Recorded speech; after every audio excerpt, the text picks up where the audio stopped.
Oh, yeah. It's time. It is time. What's happening, guys? Welcome back to another episode of Canada. Also known as Friday Night Fight Talk. I'm your host, Mr. Canada, also known as Jay. Welcome back. So, big card this weekend, big card. We got a Canada card. And if you know anything about me, I have pride in Canada and the UFC. I don't care that we do not have a single ranked fighter in the men's divisions. I have faith, and I take pride in it. I also just take pride in this country. So, I have a little challenge for y'all later. If you saw it on Verdict, I already posted it. But if you didn't end up seeing it on Verdict, that's all right. I'm going to look for it now because, honestly, I'm struggling to remember my own challenges. Verdict, if you're listening, add ways to look at people's past posts would be great. Also, polls. Polls would be really good, too. In other news, actually, while I'm on this topic, did you guys see that Bilal is out of the main event of UFC 310? I'm sure it's widespread news by now, especially by the time this episode's out. Maybe we'll have a new main event scheduled. I made a post about that too, whether it's like who the new main event is going to be. I'm leaning more towards DDP being the new main event. DDP Strickland, I'm not going to lie. Because DDP, he's probably ready to call. He'll probably be ready. Strickland will be eager to fight for the title. And I don't think Hamzat will be ready. I doubt Hamzat will be ready. Sorry, I gotta shake my drink here. But I'm actually leaning towards DDP Strickland. I know a lot of people are saying Pereira versus Onk, but Onk not fighting in Abu Dhabi is crazy to me. I definitely think Pereira would be up for it. He's already confirmed he's up for it. But I don't know if he's going to be the one to call, especially since they could technically still promote Pantoja Asakura to the main event. I'm getting off track here. So let's get into the picks. So, just kicking off the card, we got Jamie Lynn Horth versus Ivana Petrovic. So Jamie Lynn Horth is the Canadian in this bout. So, I lean a little towards her. She's only 6-1. She's had 2 fights in the UFC. She ended up losing her last fight by split decision. Complete robbery if you're looking at it from a completely unbiased perspective. Totally not any other perspective that you could see that from. And Petrovic, she got a submission in her last fight, which is odd. Women's fights don't usually end in a finish, especially unranked. But let's be honest here. Jamie Lynn Horth is winning this by decision. A pretty steep one, too. I'm calling 30-27 domination by Jamie Lynn Horth. She's a big favorite, or sizable favorite on this one. Next up at bantamweight, we got Chad Angelliher, the Canadian, versus Cody Gibson. Cody Gibson, his last fight was Brian Kelleher. I remember predicting that one. I was saying how Brian Kelleher lost to Cody Garbrandt, and now he's going to lose to Cody Gibson. And he did. I think Brian Kelleher got cut for that one. Thank God, because Brian Kelleher is a bum. Not saying that he wouldn't kick my ass. But he's also fought people like Miles Johns, fellow Canadian Brad Katona. Got absolutely mauled by Brad Katona, by the way. And like there's a very obvious answer here. I'm going with Chad Angelliher by decision. Although I will say his nickname is the Monster, and he can't have that nickname because that's Kyle Nelson's. And that's the better Canadian. The Steve Garcia fight was CG, if you didn't know. His last loss was to Jose Johnson, who's like the 6-foot flyweight.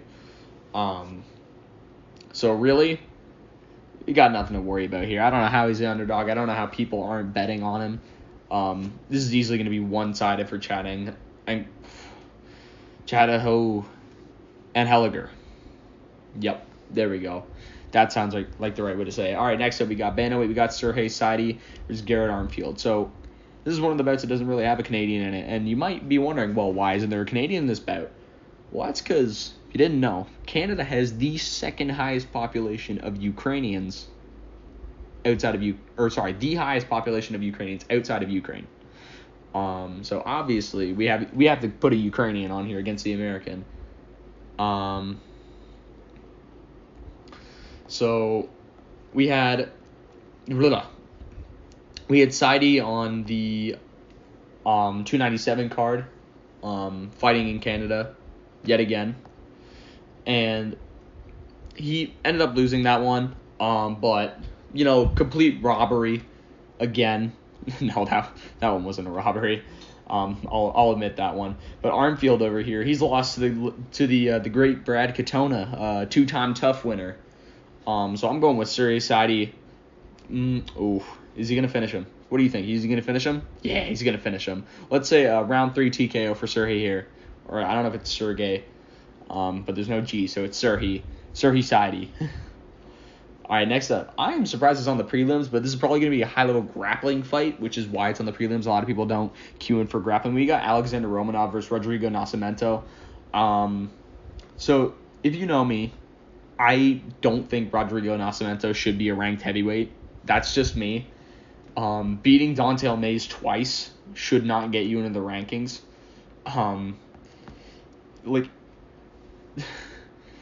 If you know Don'Tale Mayes is, no way to say it, like a fat heavyweight. He's a bum. He lost to Shamil Gaziev, and Shamil Gaziev is a good heavyweight. But Don'Tale Mayes has lost to so many people in this heavyweight division. He's so on and off. I can never, ever confidently pick him. His last good win, he had the Machado, or the Machado win, which was... Machado's on the main card too. But his last real good win was Arlovsky. And beating Arlovsky doesn't say much. So, Rodrigo Nascimento really shouldn't be ranked. Got KO'd by Derek Lewis. And I will say he probably took a round off Derek Lewis. But Alexander Romanov, he's probably going to wrestle a lot in this fight. I don't think this will be a KO. I think Alexander Romanov is going to get probably a decision. I don't think it'll be a submission. But he is a grappler. And Romanov, he's good. He is good. He's definitely top 15 level, but he's lost to people like Marcin Tybura, Alexander Volkov. Sorry, I don't know why I was going to say something else. Jilton Almeida. So he's lost to the top 10. Like, he's definitely a top 15. He's a good gatekeeper. And there's a high possibility that he could submit him here. There's a very high possibility. Do I think it's going to happen? Probably not. I think this is going to be grappling exchange from both of these guys here. So with that being said, I do think this will be a decision, but don't be surprised if it's a round 2 submission. I might even change my pick later on to a round 2 submission, or a round 1 submission, round 3 submission. A submission in general, we could see it happen at any point. But I think Alexander Romanov's going to be pretty heavy on the grappling. Next up, we got Jack Shore versus Yusuf Zalal. So Jack Shore, he was looking really good as an unranked featherweight until he ran into Joe Anderson Brito when he got his leg fucking cut wide open. If you saw that fight, holy shit. He's also had losses to Ricky Simone. And yeah. So he's looked pretty good, especially at 145. But then we got Yusuf Zalal over here. He's looking pretty good. If I'm not wrong, I actually believe he got cut a while ago. He got cut a while ago, and I believe he got brought back. Either that, or I'm just stupid and I'm thinking of someone else. But he actually brought Topuria to a decision, the current champion, which is pretty impressive. He's KOing most people left and right, submitting them. He's finishing Max Holloway out here, also depression. So he's got a pretty good chin. But do I think he's going to win? I'm actually leaning more towards Jack Shore on this one. I am going to pick Jack Shore by another decision on this one. I think that He'll control most of the fight, probably on the feet, or even he'll take it to the ground. We saw him on the feet mainly in the Brito fight. He got his leg cut wide open. But we've seen Jack Shore a lot on the grappling, really. He's got a lot of submissions. He doesn't have a single KO in the UFC, and especially against someone like Zalal. I don't think he's going to KO him. But I think in most aspects of this fight, he'll probably control it, especially if it goes to the ground. We could see a submission threat as well. So I'm going to say Jack Shore by decision. Next up, we got Charles Jourdain bumping down to bantamweight against Victor Henry. So this is a little odd. We saw Jourdain. He got KO'd by Gene Silva in his last fight, which, whew, Jesus Christ. No one's ever KO'd Charles Jourdain before, but Gene Silva did. Gene Silva, the thing is, he didn't really have to bump down to 135. Gene Silva was just kind of that guy. Like, he's looking insane. We're talking could be title contender in a few years. And then he had that loss on 297 to Sean Woodson.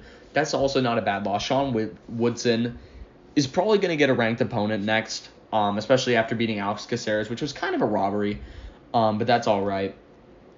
And then all around, he's been on a streak of win 2, lose 2, win 2, lose 2, if you actually look at his profile as of late. Sorry, I just had to take a drink.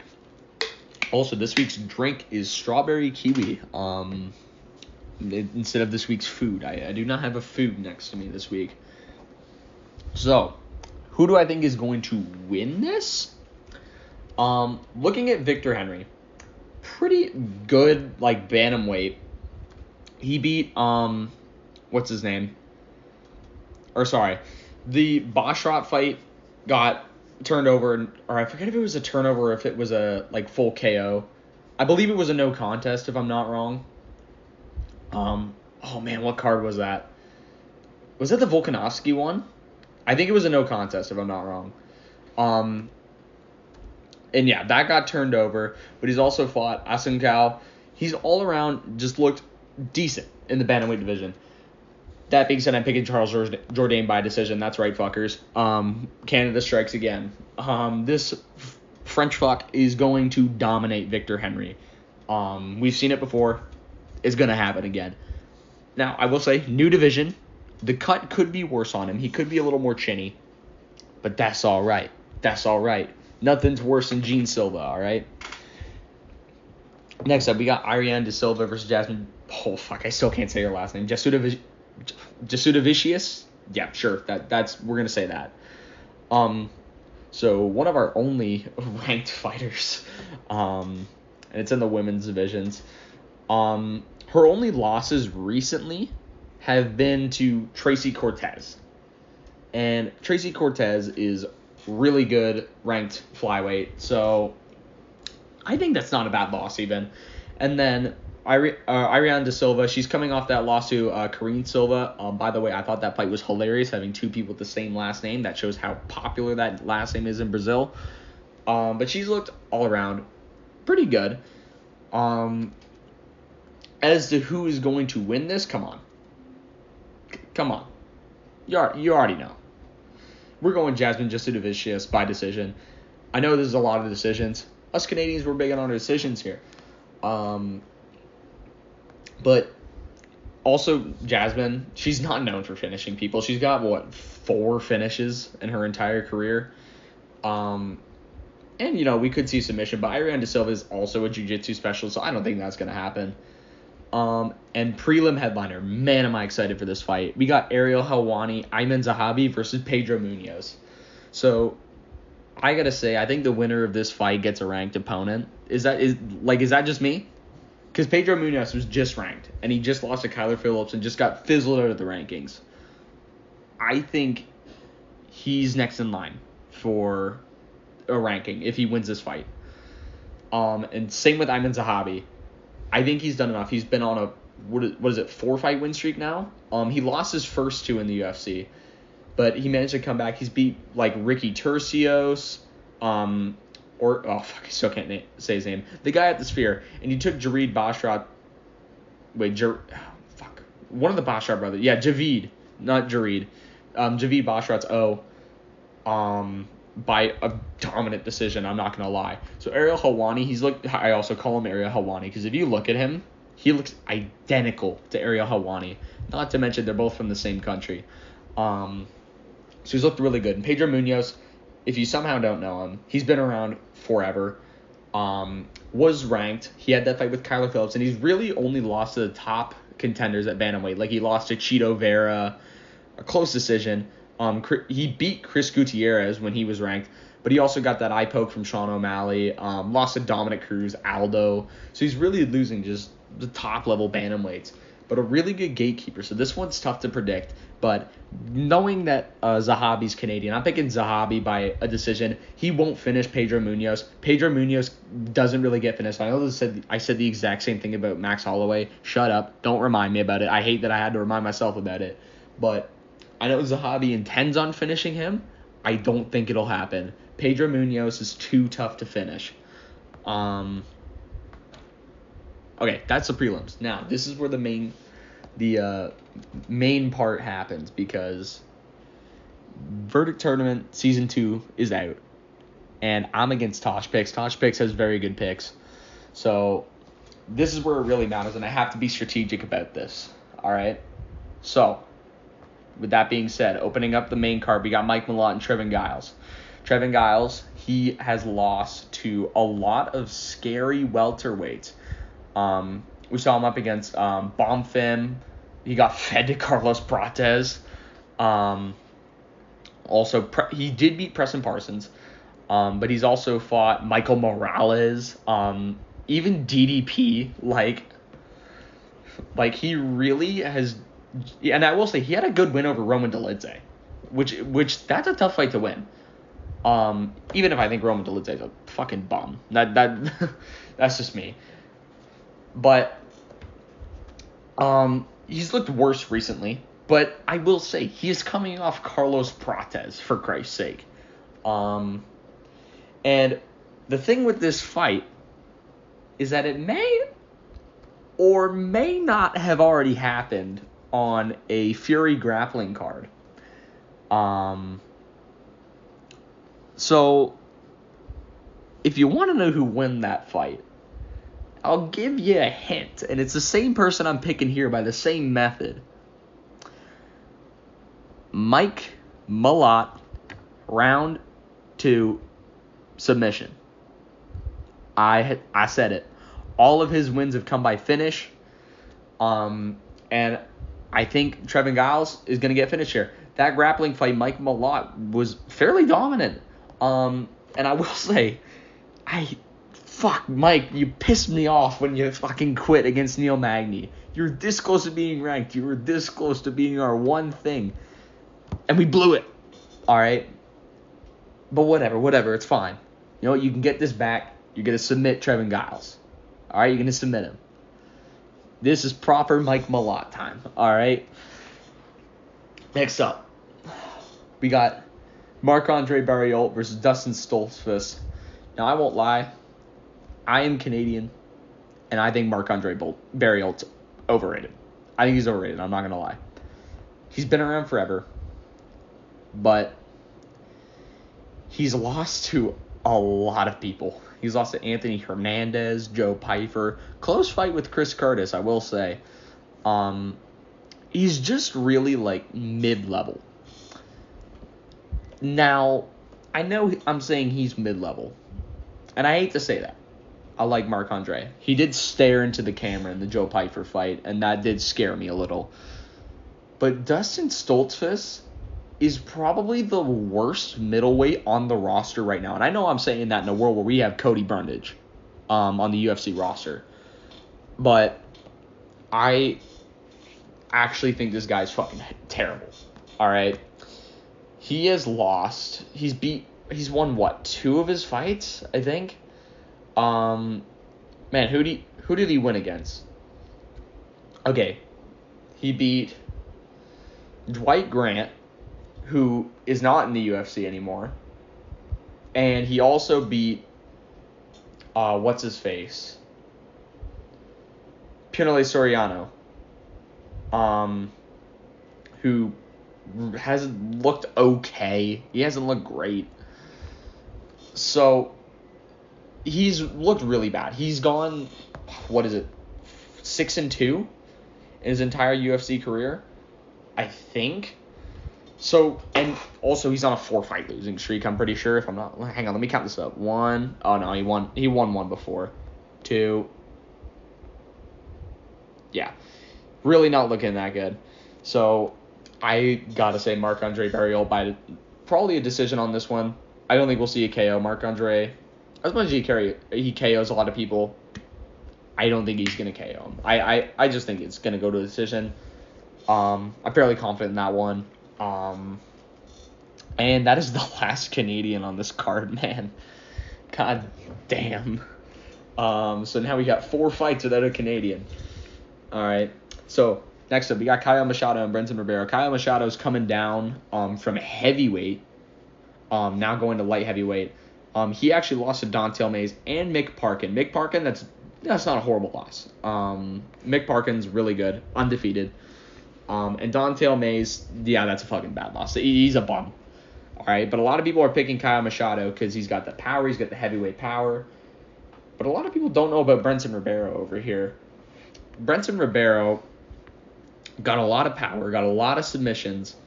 He's really well-rounded, and he is coming off 2 losses. He's coming off 2 losses.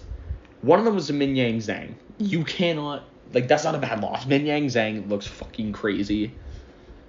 But I gotta say, the way that he's looked in light heavyweight compared to what this guy has done, Kyle Machado's done to Don'Tale Mayes, I have to pick Brenton Ribeiro by a round 1 KO. I'm picking him by round 1 KO on this one. I really don't think it's gonna end that well, especially since you have to cut a lot more weight to make light heavyweight now.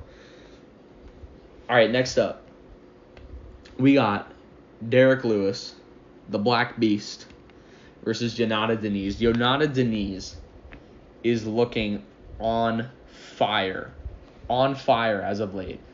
Now, the thing is, we've seen Derek Lewis get KO'd before. We've also seen him get wrestle-fucked before. Yonata Denise is not a wrestler. He is not a wrestler at all. He has a bunch of KOs, and he's a very good kickboxer. Now, the thing is, if you're getting a ranked opponent after you take Carl Williams to a decision, I think something is seriously wrong with this division. But a KO over Austin Lane, he's a very chinny heavyweight. He's the betting favorite on this. I can't pick him. I just can't. I gotta say Derek Lewis by a round 2 KO. I gotta say, in the middle of the fight, it's gonna be a KO. I'm gonna say. Now I will say he doesn't look very chinny, but Derek Lewis's power is unreal. It is an unreal amount of power. I don't know how he does it. He's probably gonna gas out in the early rounds too, but I think he's gonna knock him out. I think he's gonna add on to the knockout streak. He's very good against unranked heavyweights. Next up, we got co-main. Originally was the main, and I was very pissed off about that, but now it's just a 5-round piss break. We got Aaron Blanchfield versus Rose Namajunas. Now, Aaron Blanchfield looked really good until the Manon Fiorot fight, in which she got 50-45. But Rose Namajunas, also all-time great. Former strawweight champ, looked really good at flyweight. She's also only lost to Manon Fiorot. I don't know how the fuck to say it. She's up next for a title shot anyways. So the winner of this fight will probably fight whoever wins that fight. And I'm picking Rose Namajunas by decision. I don't think Aaron Blanchfield is going to be ready for what Rose Namajunas has in order here. Rose Namajunas is elite. She's a really good striker. Really good, well-rounded. She's been around forever. I think she can deal with all the pressure Aaron Blanchfield's going to try and put down on her. I'm picking Rose Namajunas by decision. Now, the main event. We got Brandon Moreno, Mr. Lego Man, versus Amir Albazi. Also, did anyone see Brandon Moreno's new custom shorts? They look fucking sick. I love them. So we got Brandon Moreno, Amir Albazi. Amir Albazi, the decisionator, got a very, very controversial win over Kai Kara France. I do not think he won that fight. I have no idea how he won that fight. That is a blatant robbery. Without, 100%, without a doubt in my mind, that was a blatant robbery. So, as to how he beats Moreno, I do not think so. I do not think he beats him. Look at who he's fought. Just listen to who he's fought, real quick. We got Malcolm Gordon, cut. Or retired, I guess. Okay, so we have a retired Malcolm Gordon. We got Zaglis Zumagov, cut. We got a random Figueiredo, not Davison Figueiredo. We got Francisco Figueiredo, cut. We got Alessandro Costa, really good unranked flyweight. And we got Kai Kara-France, which was a blatant robbery. If you look at it here and all the health issues he's had, I have to pick Brandon Moreno by decision. I don't think he'll finish him because I don't know how finishable Amir Albazi is. I don't know if he can finish him. But Brandon Moreno, really good at the top level. I don't see why he wouldn't win this. I think he's going to use all his weapons, his striking, and the grappling. Amir Albazi is probably going to be heavy on the grappling. I think he's going to win this pretty confidently. So that's it for the picks. Now, before we get into the Q&A, I'm going to explain my little challenge I got here. So, if one Canadian fighter wins on this card, if a Canadian fighter wins on this card, you have to celebrate with a treat from either Tim Hortons, a restaurant, or somewhere else. If you wish to do this, feel free. We got one win. We got a medium double-double from Tim Hortons. Tim Hortons is a restaurant here in Canada, by the way. Then 2 wins. We got a farmer's wrap from Tim's. 3 wins. We got a large tea, 1 sugar, 1 milk from Tim's. 4 wins. We got a donut of your choice from Tim's. All right? Any donut. Those things are all delicious. 5 wins. We got poutine. If you don't know what poutine is, it's a Canadian food. I know a lot of people don't know what it is. It's fries, gravy, covered in cheese, and usually cheese curds. It is absolutely delicious. I know it sounds absolutely disgusting. I know it sounds gross. I was grossed out at first too. It's amazing. You have to try it. It's absolutely amazing. It's very hard to get outside of Canada. And number 6, you got a Montreal smoked meat sandwich. You can go to your grocery store, and if they have a deli there, they might make one for you here. It might just be because it's in Canada. If not, I can post a recipe on Verdict. We'll see. Top off with butter tarts. Butter tarts are delicious. It's a little pastry and some beer.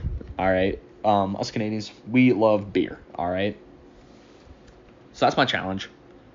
I might post more challenges on Verdict, but we'll see. Also, happy Halloween. I know this is going to come out a day later, but I'm recording this on Halloween. So happy Halloween. Let's go on the Q&A. Now, we don't have any Q&A from, I still don't know how to say his name, Angelo again, but that's all right. So we got 3 pieces of questions here. Where does John Jones, 2 finishes in the last 11 years, Bilal has more? That's a weird stat to think about. Really belong on the pound-for-pound list, if at all. I think, you want me to be completely honest? I think he's below all the champions right now because he hasn't fought since them. All the champions have fought before him. I would probably place John Jones at 9 or 10 if I'm being completely honest. People like Volk have fought before or after him. Volk fought 3 times since the time John Jones has last fought. As if that was successful, maybe not. But Alex Pereira. Alex Pereira has fought, oh, Jesus. Let's think. Okay. Jones fought in March of last year. Pereira fought Izzy. Was it? I'm going to say Izzy.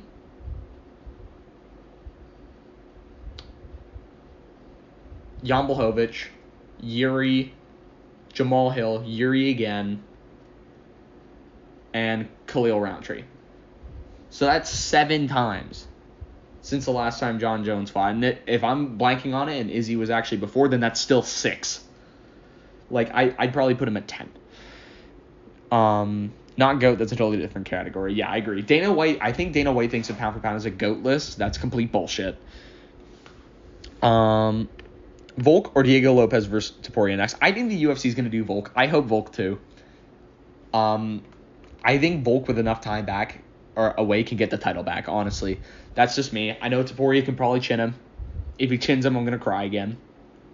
But also Diego Lopez, that he doesn't really stand a chance against Topuria either. Topuria is really just looking unstoppable right now. I think the only hope we have is Volk.